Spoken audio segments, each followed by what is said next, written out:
So we're here at the Outsider House, Tulsa, Oklahoma, 731 North St. Louis. For those who don't know, this is the actual house where the movie was filmed. This would have been the Curtis brothers' house. And growing up as a kid, this was my favorite movie of all time. So when I first seen this movie, I come out of that theater, it changed my life. I got a leather jacket, I got a denim jacket, and I started smoking cigarettes. So I wanted, I want people to know that thing was like, it stayed with me all these years. That's going back now, 33 years. But so when in 2009, when I came to Tulsa for the first time, it occurred to me, oh my God, The Outsiders was filmed here. And if I could find some of the locations, that would be cool. So I hired a cab. He took me around town. I was able to see the house, Crutchfield Park, which is right down the street, and the Admiral Twin Theater. And my mind was blown. It started me on a whole new journey of looking for movie locations. But again, this was the first one. This was like the deepest cut, and it always stuck with me. So every time I would come back to Tulsa, I would make my pilgrimage to the Outsider's house. And I noticed that year after year, that the house was looking worse and worse. And I started to think, man, if they don't, look out for this house, eventually this thing is going to get demoed, and they're going to end up building like, these portable, houses on this site. And I thought, God, if that happened, that would be very upsetting to me. And I kept thinking, someone should save this house. Someone should save this house. And then I started to think, well, why don't you save this house? Meaning me. And so we started putting our feelers out. We started looking for the owner, and we ended up stopping by a few times, making contact with the tenants at the time, and we were able to get a phone number.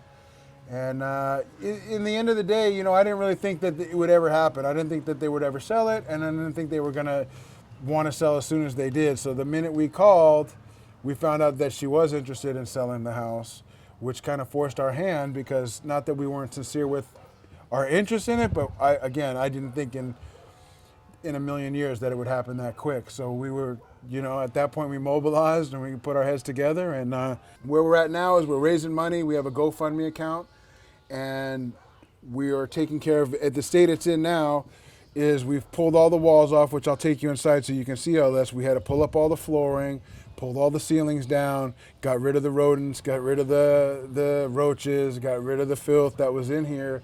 And we're slowly stripping all that stuff out, and we're putting all the new stuff in. So right now they're working on the foundation. So we can't even move forward without that foundation work being done.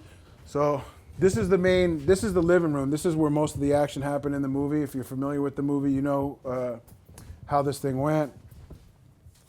You can see from these photos what it looked like prior to, that would have been that corner right there. That's the exterior of the house. That's the outside.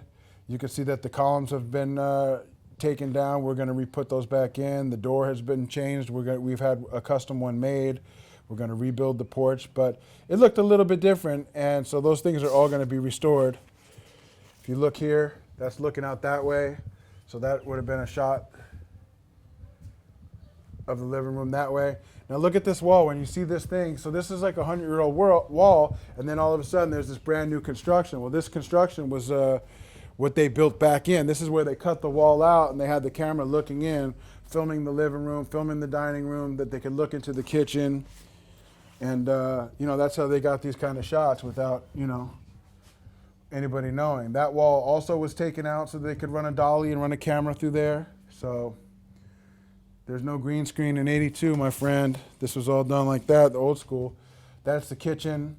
When we started tearing back the walls in the kitchen, we ended up finding one piece that was still original from the movie. Same paint, the same stuff. If you come over here, I don't know if you can get in because the floors are actually missing. But if you can stick your camera out, you can see what I'm talking about. That's the matching thing. So this thing would have been for the stove, for the exhaust. You can see right here the molding. The molding would have went right here. So this was all covered and hidden behind drywall. So when we started pulling this stuff back, we were shocked. It was like, oh my God, look at that. So I think people have taken chips of the paint for their collection or whatnot. But it's pretty cool, man, because to me, this is a national treasure. This is bigger than Tulsa. This is bigger than just a movie.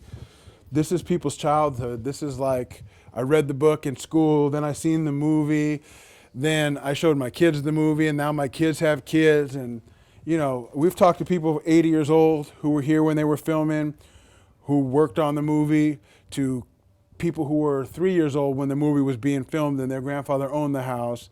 And so the audience is huge for this kind of thing, and the appreciation for this whole project has been overwhelming. But again, it has such a wide audience that, you know, there's nothing else that I know that's like that, you know. So now that we got the house, we own the house, nobody's ever going to tear it down.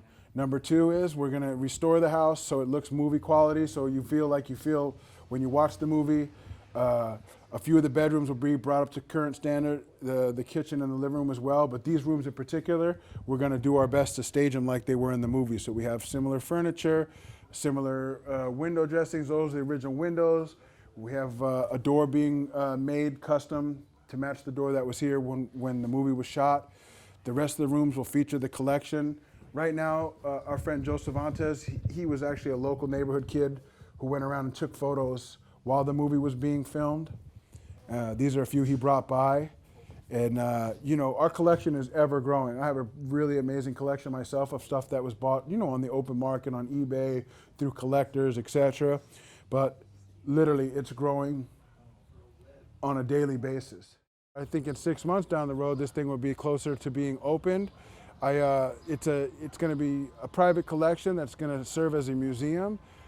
In the sense that we will open it up a few times a month, or on special, you know, if special occasion, or if you reserve it for me. If I get a call from a school teacher, she wants to bring her children through for a field trip, I'm going to do that, you know, and then we'll figure out a schedule that works for, you know, for me and for the public, that we can open it up a few times a month for the general public to come in.